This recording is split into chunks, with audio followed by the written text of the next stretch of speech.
Syukur itu adalah memberi nilai pada sesuatu yang kita terima, pada sesuatu yang ada pada kita.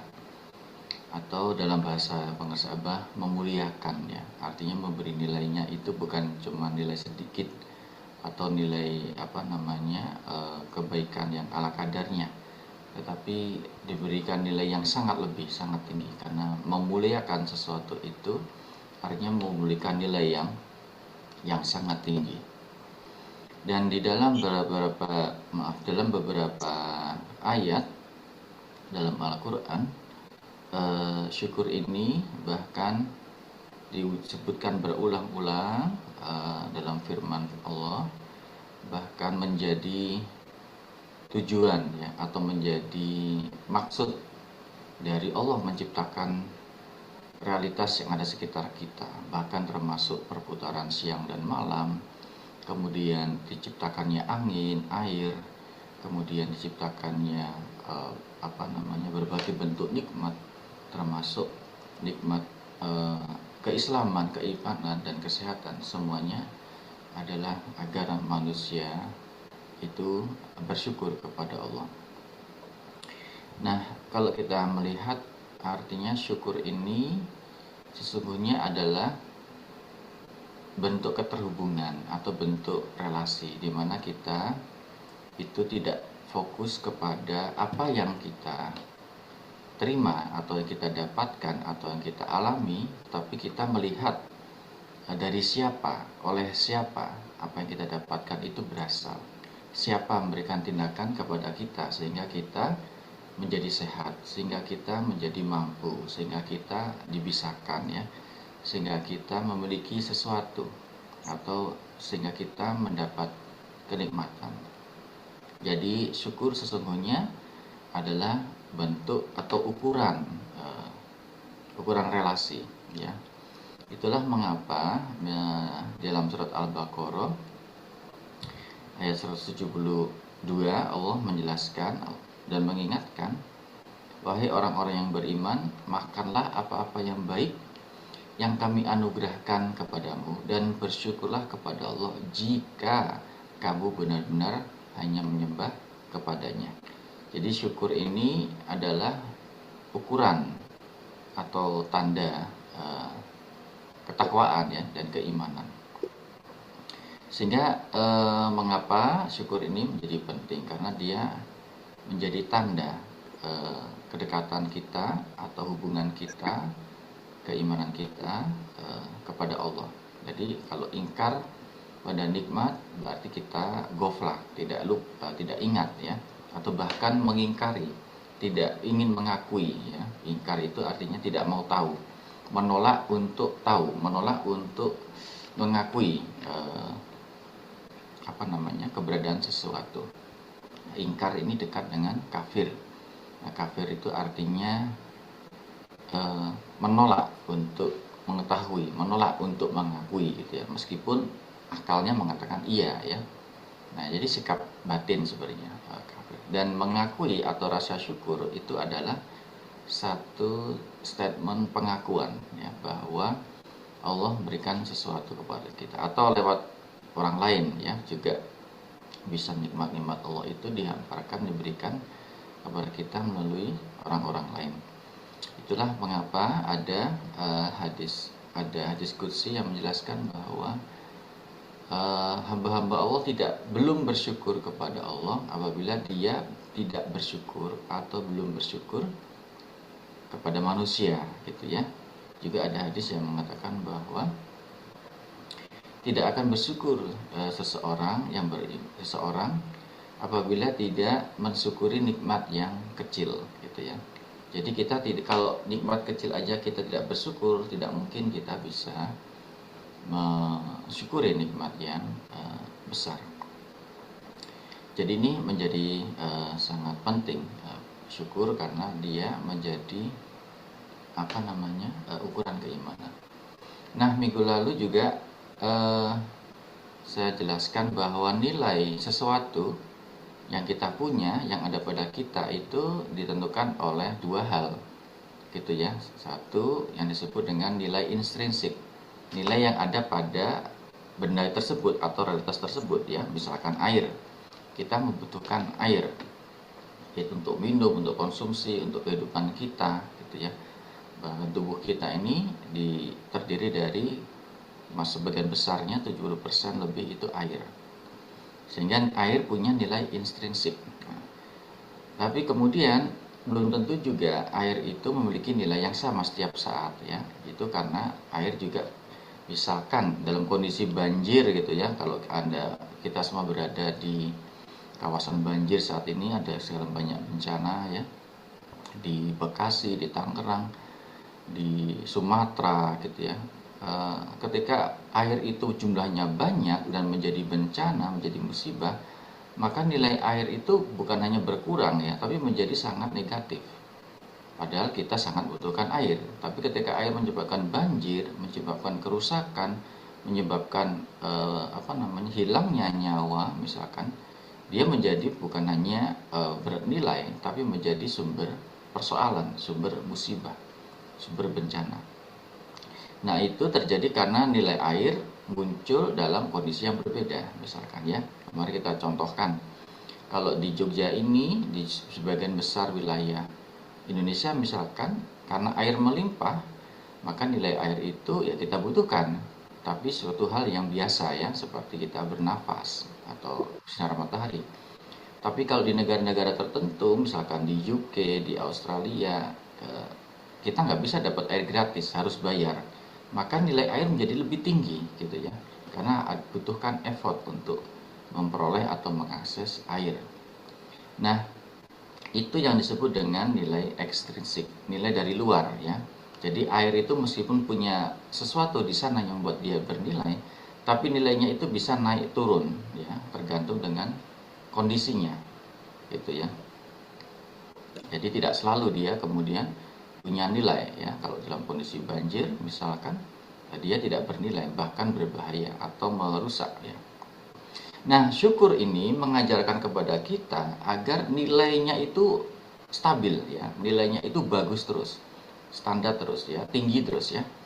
Ya, ini yang menunjukkan sikap batin ya, bahwa sesuatu itu sudah punya nilai intrinsik bagi bagaimana kita memberikan nilai kepada sesuatu yang ada pada kita dari level yang sangat tinggi terus. Jadi tidak berubah, tidak tergantung oleh keadaan gitu ya. Nah, ini syukur. Jadi ini tindakan batin, tindakan hati untuk menilai segala sesuatu itu terlepas dari kondisinya.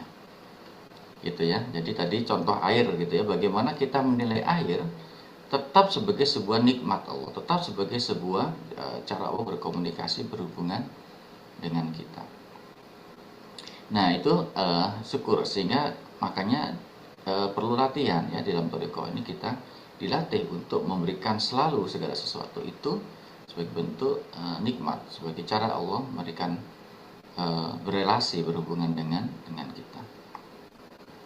Nah, nilai ini sekali lagi bukan terletak pada nilai intrinsiknya ya. Jadi kita tidak melihat nilai, tapi kepada siapa yang memberikan gitu ya. Jadi fokus kita kepada pemberi, hakikat yang memberikan, yaitu Allah itu sendiri. Nah, sehingga tadi pagi saya mendengarkan khidmat ilmiahnya Kiai Munawir Zain. Beliau mengutip Ibnu Athaillah yang memberikan peringkat ya, ada peringkat rasa syukur. Menurut Ibnu Athaillah ada 3 tingkatan rasa syukur ya. Tingkatan syukur orang awam, tingkatan syukur orang khawas, dan khawasul khawas, jadi khusus-khususnya. Jadi ada 3. Tapi di luar itu saya kira kita bisa ditambah lagi dengan tidak bersyukur sama sekali. Jadi kalau saya urutkan itu mungkin ada 5 ya urutan ya rasa syukur ini. Kalau kita lihat kaitannya syukur sebagai bentuk keterhubungan relasi kita dengan Allah. Yang pertama, yang paling rendah adalah tidak bersyukur ya, atau ingkar atau kafir, menolak untuk mengakui bahwa Allah memberikan nikmat kepada kita. Ketika tidak ada rasa syukur, tidak ada tindakan bersyukur, maka itu artinya hubungan dengan Allah tidak ada, terputus ya, sama sekali, ingkar seperti itu. Nah, ini tidak bersyukur. Kemudian, nah masuk ke rasa syukur itu ada khusus syukurnya orang awam. Jadi bersyukur kalau ada syaratnya gitu ya, ketika dapat rezeki bersyukur, kemudian selamat dari musibah bersyukur ya, terhindar dari masalah bersyukur. Jadi syukurnya itu kalau ada syarat, ada keadaan, namanya syukur yang kondisional gitu ya. Kalau lagi ada masalah ya menggerutu, kalau nasibnya lagi jelek ya menggerutu terus ya. Nah, ini artinya relasi dengan Allah itu naik turun ya, atau kadang-kadang tergantung keadaan, sangat lemah. Ya, ini orang awam ya. Kemudian di atas itu ada rasa syukurnya haus atau orang khusus ya, yang banyak bersyukur ya. Jadi ini lebih sering rasa syukurnya itu meskipun dapat masalah atau tidak mendapat sesuatu yang diinginkan tetap bersyukur. Nah, ini ada dalam relasi yang lebih baik ya, lebih dalam kepada Allah, hubungannya lebih dekat. Namun belum istiqomah gitu ya. Meskipun banyak bersyukur itu artinya belum selalu bersyukur. Nah, dekat dengan banyak bersyukur ini, selalu bersyukur ini masih dalam level khawas ya. Jadi selalu bersyukur. Jadi baik dalam keadaan apapun itu bersyukur. Nah, ini artinya relasi atau kedekatan yang lebih istiqomah, lebih kuat, lebih dekat, imannya lebih kuat kepada Allah. Nah, dari tingkatan ketiga itu paling tinggi, khawasul khawas ya, khusus orang khusus itu semua tindakan, semua orientasi tidak lain tidak bukan hanya rasa syukur, hanya bersyukur. Ya, ini sudah bukan relasi lagi, tapi sudah melekat ya. Atini ma'aka abada, nah, doa kita sebelum zikir itu ya, maka abada itu sudah melekat ya, bukan lagi terhubung on off, tapi terus nempel.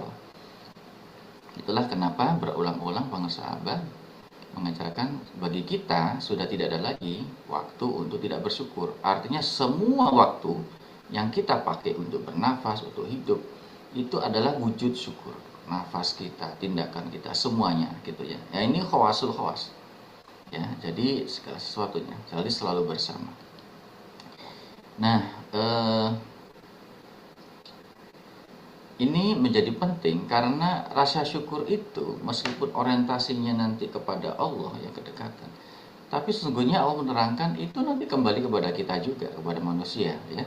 Seperti dijelaskan dalam surat Al-Luqman ayat 12 ya, mana Allah berfirman, sungguh kami benar-benar telah memberikan hikmah kepada Luqman, yaitu bersyukurlah kepada Allah. Siapa yang bersyukur, sesungguhnya dia bersyukur untuk dirinya sendiri. Dan siapa yang kufur atau tidak bersyukur ya, sesungguhnya Allah Maha Kaya lagi Maha Terpuji. Nah, jadi tindakan syukur tadi yang orientasinya kepada Allah, sesungguhnya nanti berpulang kepada kita sendiri ya. Sesungguhnya rasa syukur itu untuk dirinya sendiri.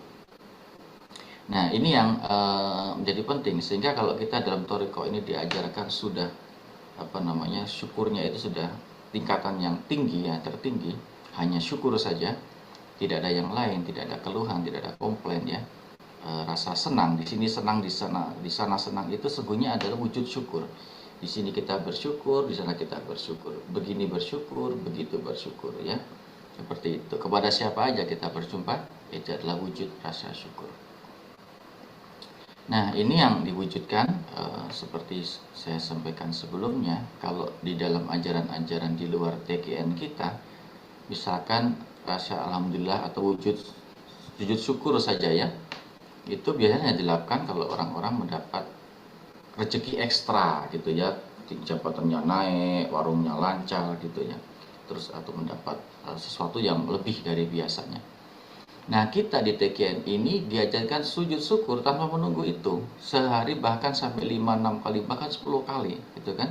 Setelah kita sholat syukri wudhu atau tahiyatul masjid, kita sholat syukri wudhu, syukri binikmat. Kemudian kita ikuti dengan sujud syukur. Sehari bisa lebih dari 5 kali. Ini kan tidak ada ya di luar sana mengajarkan kita seperti bahwa rasa syukur yang begitu kuat, begitu tidak menunggu bahwa kita mendapat banyak rezeki. Dan kita konsep nikmat itu sangat luas, sangat kompleks. Bukan hanya kelebihan harta, atau bukan hanya keberuntungan, tapi segala sesuatu kita anggap nikmat Allah. Nanti kita rinci beberapa di ayatnya ya. Seperti itu ya. Kemudian ada syukri wudhu, kemudian ada bahkan nanti setiap bulan kita diajarkan untuk melakukan syukri Lailatul Qadar ya. 10 kali, 10 malam, bayangkan ya. Selama sebulan, berulang lagi tiap bulan. Sampai pentingnya rasa syukur Lailatul Qadar itu, petunjuk itu ya. Bahkan kalau ikhwan akhwat semua ingat, ada satu maklumat dari Pangarsa Aba ya. Mudah-mudahan ini mengingatkan juga bahwa kita semua murid-murid Pangarsa Aba ini diminta atau diajarkan untuk sujud syukur di luar sholat syukri binikmat ya, mengucapkan alhamdulillahilladzi fadolana ala kasirin min ibadil mu'minin 38 kali ya. Itu rutin, boleh sebulan, boleh seminggu sekali, boleh sehari sekali, bahkan 1 jam sekali.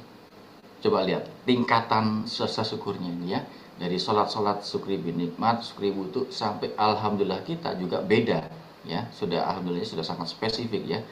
Alhamdulillahilladzi fadolana ala kasri bi ibadil mu'min. Itu juga masih ditingkatkan lagi sama Pangarsa Aba. Kita ucapkan 38 kali, nggak cuma sekali, nggak cuma 2 kali, nggak cuma 10 kali, 38 kali. Minimal rutin, seminggu sekali, sehari sekali, bahkan 1 jam sekali. Rutin gitu ya, bayangkan. Sampai seperti itu didikan Pangarsa Aba kepada kita untuk rasa syukur itu. Ini sudah khawasnya khawas gitu ya, sudah sangat tinggi gitu derajatnya. Nah ini mudah-mudahan bisa diingat. Jadi kalau mungkin ada ikhwan akhwat yang belum pernah mengamalkan, mohon diamalkan ya. Jadi sujud syukur kapan aja, pokoknya sehari itu sujud sambil mengucapkan alhamdulillahilladzi fadolana ala kasiri min ibadihil mu'minin 38 kali ya.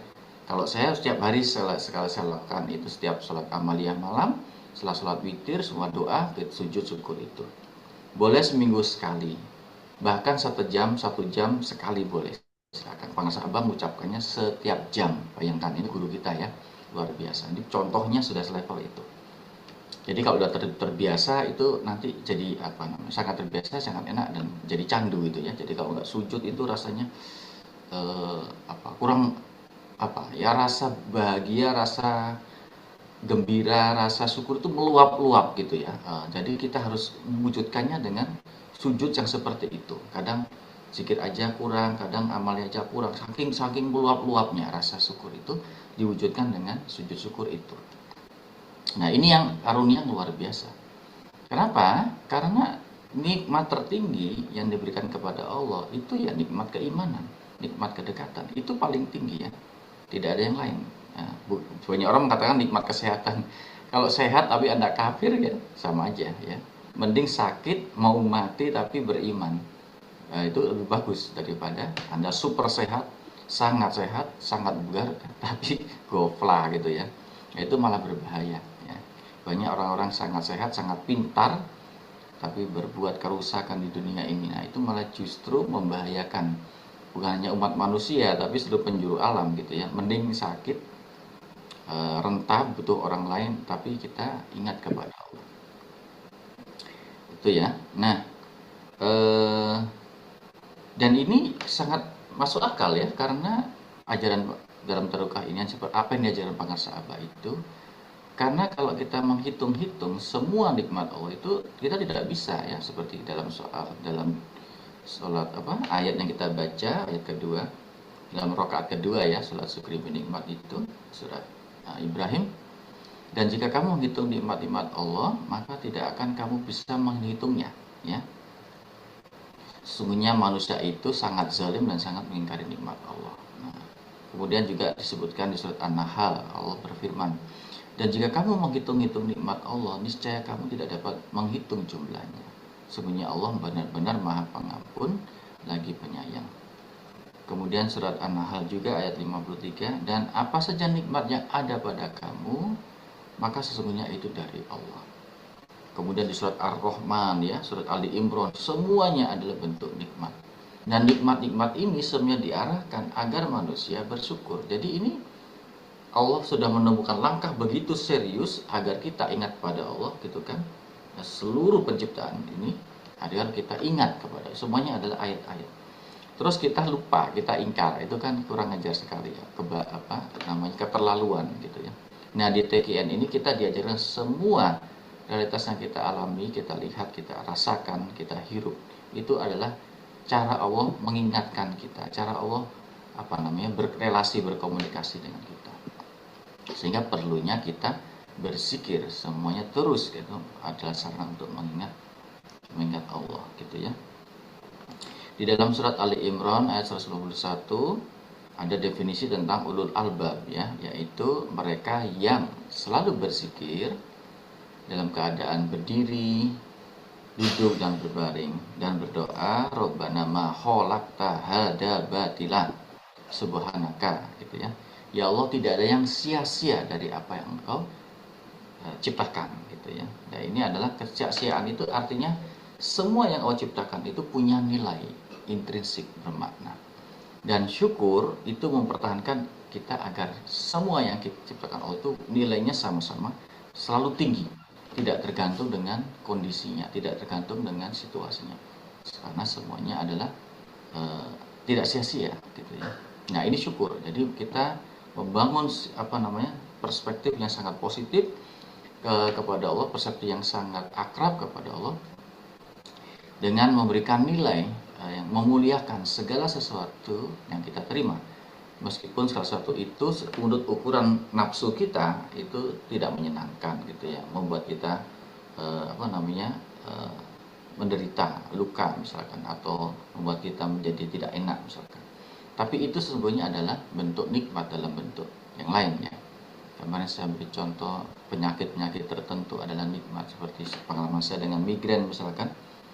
Setelah bertahun-tahun sama migrain, saya baru tahu nikmatnya migrain sekarang ini ya. Saya ketemu Toriko ini, kalau nggak dapat migrain ini nggak ketemu Pangarsa Abah gitu ya. Di Jogja ini ada Pondok Tetira Zikir yang dikelola oleh Kiai Muhammad Rihardono. Di sana banyak sekali kisah-kisah yang sangat inspiratif, di mana orang tua, santri itu mendapat masalah-masalah yang kita nggak bisa bayangkan betapa beratnya begitu. Tapi justru lewat problem-problem itu mereka mengenal zikir, mengenal Toriko ini. Kemudian mereka ikut berzikir dengan kita dan merasakan kebahagiaan bersama. Jadi luar biasa ya, bagaimana Allah membimbing, menuntun, menarik, bahkan memaksa seseorang hambanya yang dia pilih itu untuk mendekat ya, lewat berbagai macam masalah yang tidak dibayangkan beratnya gitu ya.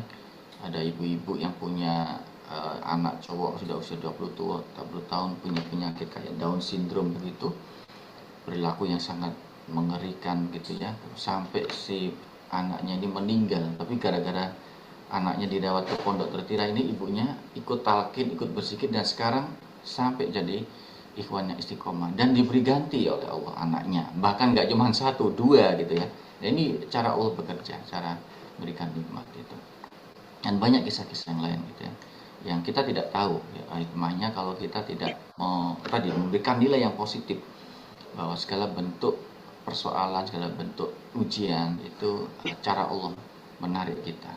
Kita tinggal kita meresponnya, mau ingkar, mau kufur, atau mau positive thinking dengan bersyukur gitu ya. Semoga Allah memberkahi semuanya, segalanya, selamanya. Bikaromati Pangarsa Abah. Al-Fatihah. A'udzubillahi minasyaitonirrajim. Bismillahirrahmanirrahim. Alhamdulillahirabbil alamin, arrahmanirrahim, maliki yaumiddin.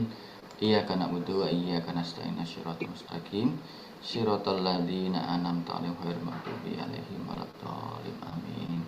Marilah kita semua hikmat mengikuti guru kita, hanya bersyukur. Segala sesuatu kita lakukan adalah wujud syukur. Wassalamualaikum warahmatullahi wabarakatuh.